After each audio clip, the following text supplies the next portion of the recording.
तो नमस्कार दोस्तों, मैं जयराज परमार आप सभी का अपने छोटे से चैनल पे स्वागत करता हूँ। जैसा कि अभी मैं देख रहा हूँ कि वापस से एनटीपीसी की वैकेंसीज आ गई है, तो मैंने भी एग्ज़ाम दिया, क्लियर किया, तो मैंने सोचा कुछ अपना व्यू आपको बताऊँ, जिससे आपको कुछ तैयारी में हेल्प मिले और आप भी एक रेलवे में नौकरी अपनी सिक्योर कर सकें। मैं साथ ही साथ बताऊँगा मैंने कैसे 6 महीने में रेलवे की तैयारी कंप्लीट की और पूरे बेंगलोर एसडब्ल्यूआर जोन में मेरा सेकंड रैंक था। मैं यूआर कैटेगरी से बिलोंग करता हूँ और मेरे को बेंगलोर डिवीज़न मिला, जिसमें मेरी रैंक फर्स्ट थी। तो मुझे उसके बेस पे बेंगलोर सिटी स्टेशन में काम करने का मौका मिला है। ये जो मैंने स्क्रीनशॉट लगाया है आपको, मैंने फाइनल ऑफिस ऑर्डर का स्क्रीनशॉट लगाया है, जिसमें जिसमें रैंक वाइज सभी को स्टेशन और सॉरी जिसको जोन अलॉट हुआ, इसके अकॉर्डिंग सभी का फिर वहाँ ट्रेनिंग होता है धारवाड़ में 4 महीने का। उसके बाद जब वापस आते हैं लाइन ट्रेनिंग के बाद सभी को स्टेशन अलॉट किया जाता है। तो मैं आपको अपनी स्ट्रेटजी शेयर करूंगा, जिसके ज़रिए मैंने तैयारी की। अगर आपको वो फ़ायदेमंद लगे तो आप भी वो कर सकते हो, ठीक है।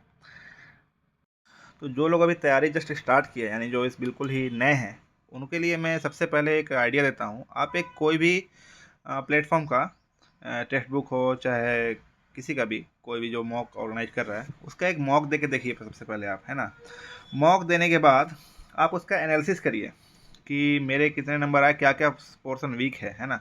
आपको वीक पोर्शन को ज़्यादा कवर करना है। और जो आपकी देखो सभी बच्चे जो 10 तक 12th जो भी मैथ सभी पढ़े होते हैं ना, जिनका मैथ सब्जेक्ट होता है वो तो आगे भी पढ़ते हैं, लेकिन 10 तक नॉर्मली सभी का होता है। तो उसमें एक प्रॉपर फील्ड होता है जो उनका स्ट्रॉन्ग एरिया होता है। तो आपका जो स्ट्रॉन्ग एरिया है उसमें आपको ज़्यादा काम नहीं करना पड़ेगा, है ना। आपको जो डेवलप करना है वो आपका वीक एरिया डेवलप करना है, ठीक है। और रेलवे में जीएस जीके का बहुत बड़ा मतलब योगदान रहेगा आपके रैंक सिक्योर करने में। तो जीएस जीके आपको जितना पढ़ सकते हैं उतना पढ़ना है ना, उसमें कोई भी कमी नहीं छोड़नी है। सबसे पहले तो आप स्टार्ट करिए एनसीईआरटी वगैरह से, अगर आपने एनालिसिस देखा, क्योंकि जीएस जीके ऐसा है कि आप उसमें डेली आप उसको ये नहीं बोल सकते हो कि मेरा स्ट्रॉन्ग पार्ट है, बिकॉज डेली चेंज होते रहता है, करंट अफेयर्स वगैरह आते रहते हैं। तो सभी जितने भी सोर्सेस हैं वहाँ से आप उसको देखते रहिए, ठीक है। उसको उसके बाद जीएस जीके का आप एक साइंस हो गया, साइंस में आपका फिजिक्स केमिस्ट्री बायोलॉजी तीनों सेक्शन हो गया, है ना।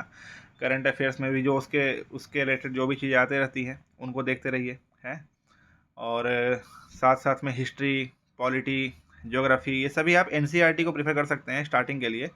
तो एनसीईआरटी के लिए एक बुक आती है महेश बर्णवाल की, आप उसको ले सकते हैं। पॉलिटी की भी आती है एंड ज्योग्राफी की भी आती है, हिस्ट्री वगैरह की भी आती है, आप उसको ले सकते हैं। बहुत ही शॉर्ट नोट से उन्होंने प्रिपेयर किया हुआ है। वो आईएएस सॉरी आईपीएस रह चुके हैं, उनके द्वारा बनाई गई बुक है, बहुत अच्छी है, मेरे को बहुत काम आया था। ज्योग्राफी खास करके मैंने पढ़ा था, आप वहाँ से पढ़िए।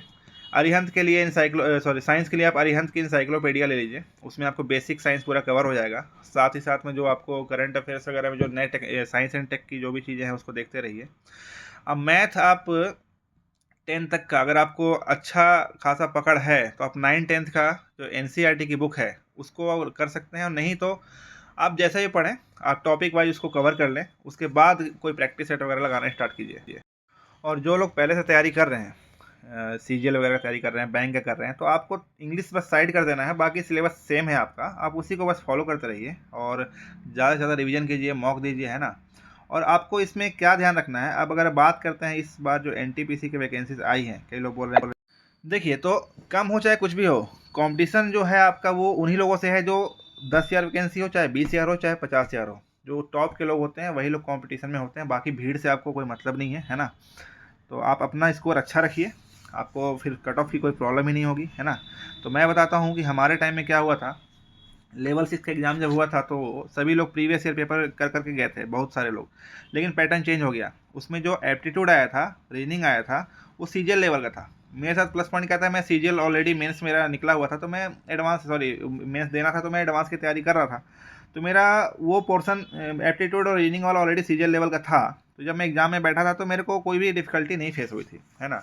तो मैंने जो अटैम्प्ट किए थे मेंस एग्ज़ाम में, 120 में मैंने 112 अटैम्प्ट किए थे, जिसमें से मेरे ओनली 10 क्वेश्चंस गलत हुए थे। तो मेरे 98 पॉइंट समथिंग मार्क्स आए थे, जिससे मैं सेकंड टॉपर था बेंगलोर जोन का। तो यही करना है आपको, आपको बस अपना स्कोर ध्यान रखना है ना। आप अच्छा स्कोर लाओ तो आप कंपटीशन को आप दिमाग से हटा दो, आप अपने स्कोर पे फोकस करो, मेरा स्कोर अच्छा होना चाहिए। वो कैसे होगा? आप जो रेगुलरली मॉक दोगे, ज़्यादा मॉक भी नहीं देना है, डेली 1 या 2 मॉक दो, उसमें आप एनालिसिस देखो कि अभी मेरा क्या कम रह रहा है, क्या कमी है मेरे में भी, है ना? उसके ही बिहाफ पे आपको फिर आगे की तैयारी करनी है कि अब इसको मेरे को ठीक करना है। वो ठीक करने के बाद फिर से मॉक दीजिए। अब सेकंड टाइम में आपका वो पोर्शन जिसमें आपका कम आया था वो ठीक हो जाना चाहिए, क्योंकि आपने उस पर स्पेशली फोकस किया, है ना? तो ये तरीका रहेगा। और अगर बात करते हैं सारे पोस्ट्स की, तो जिसमें सबसे हाई प्रायोरिटी पोस्ट आपको यानी कि लेवल वाइज मिलेगी, लेवल 6 में इस बार एक नया पोस्ट ऐड हुआ है, chief commercial camp ticket supervisor.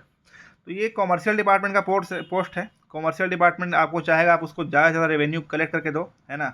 उसके लिए कुछ भी करा सकता है, आपको स्टेशन में खड़ा करके टिकट चेक करा सकता है, आपको काउंटर बैठा सकता है, आपको ट्रेन में घुमा सकता है ना? स्टेशन मास्टर एक हाई रिस्पॉन्सिबल जॉब है, जो कि आपको एक प्रॉपर ऑफिस मिलेगा, आपकी शिफ्ट जॉब रहेगी, है ना? एंड आपको सारी ट्रेन डीलिंग्स वहाँ से देखनी है, ऑपरेशंस देखने हैं। थोड़ा टफ जॉब है, अलर्ट रहना पड़ता है, लेकिन आपको प्रेफरेंस इसमें काफ़ी अच्छा मिलेगा, जो कि एक ऑफिशियल ऑफिस में रह के आप जॉब करोगे इसमें।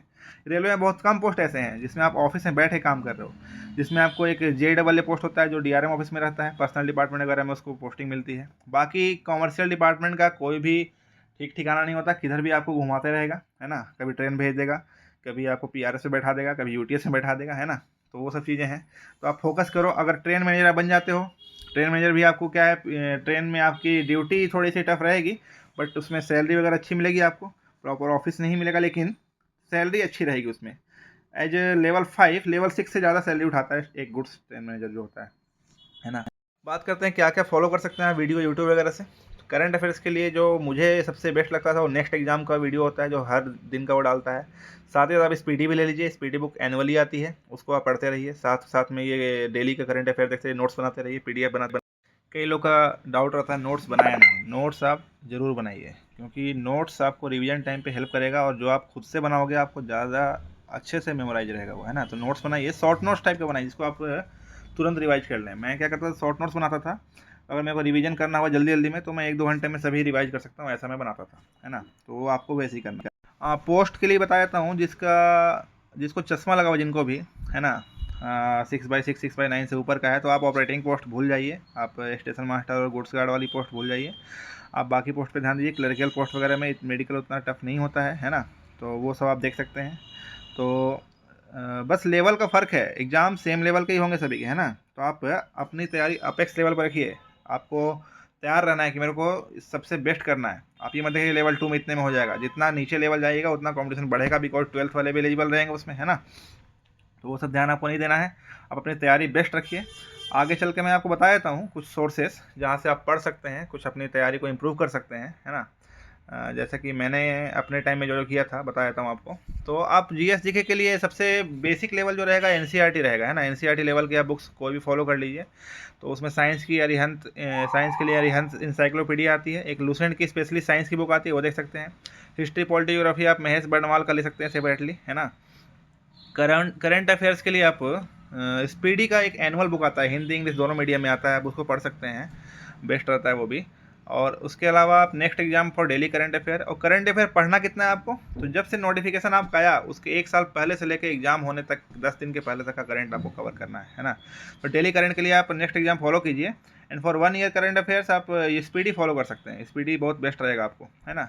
मैथ से अगर आते हैं तो आप मैथ में स्टार्टिंग कर रहे हैं अगर, तो आप RS अग्रवाल उठा लीजिए, काफ़ी हेल्प मिलेगा बिगनर्स के लिए। और अगर आपका मैथ अच्छा है, अगर आप तैयारी ऑलरेडी कर रहे हैं, तो राकेश यादव सर का जो 7300 प्लस SSC सीरियल का आता है वो लगाते रहिए। रीडिंग आप कोई भी बुक उठा लीजिए, कोई भी टीचर से पढ़ लीजिए, सभी का अच्छा ही रहता है ना? उसमें कोई बुरा ही नहीं। रीडिंग में आपका खुद का भी माइंड काम करेगा तो और अच्छा रहेगा। यूट्यूब से आप विपिन गोयल सर को फॉलो कीजिए, स्टडी IQ पे क्लासेस लेते हैं, बहुत अच्छा पढ़ाते हैं। वो MCQ लेवल पे तैयारी मतलब बताते हैं, और जैसे जो 4 ऑप्शन होते हैं, चारों ऑप्शन के बारे में आपको कुछ नहीं बताएंगे, तो आपका क्या होगा, नॉलेज बूस्ट होगा, जो कि आगे चल के आपको बहुत काम आएगा।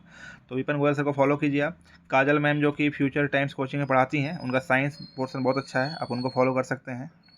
कोई भी पुराना कोर्स आप परचेज कर सकते हैं ऐप पे, 200-250 के बहुत नॉमिनल रेंज में मिल जाता है। उससे आप उनका साइंस पोर्शन खाली पढ़िए, साइंस पोर्शन अच्छे से पढ़ लीजिए, उसमें आपको कुछ रीजनिंग वगैरह भी अगर कोई पढ़ाता मिल जाए तो कर लीजिए। बाकी प्रैक्टिस करना है आपको, डेली आपको एक मॉक देना है ना?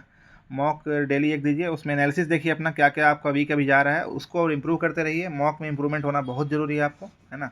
उससे क्या होगा कि आपके कॉन्फिडेंस को भी बूस्टअप मिलेगा और आपकी तैयारी के लिए भी अच्छा रहेगा। मैथ्स आप जहाँ से पढ़ते हैं किसी एक टीचर को फॉलो कर लीजिए, सभी अच्छा पढ़ा रहे हैं, रेमो सर, गगन सर, अभिनय सर, जितने भी हैं किसी एक को फॉलो कीजिए और करते रहिए।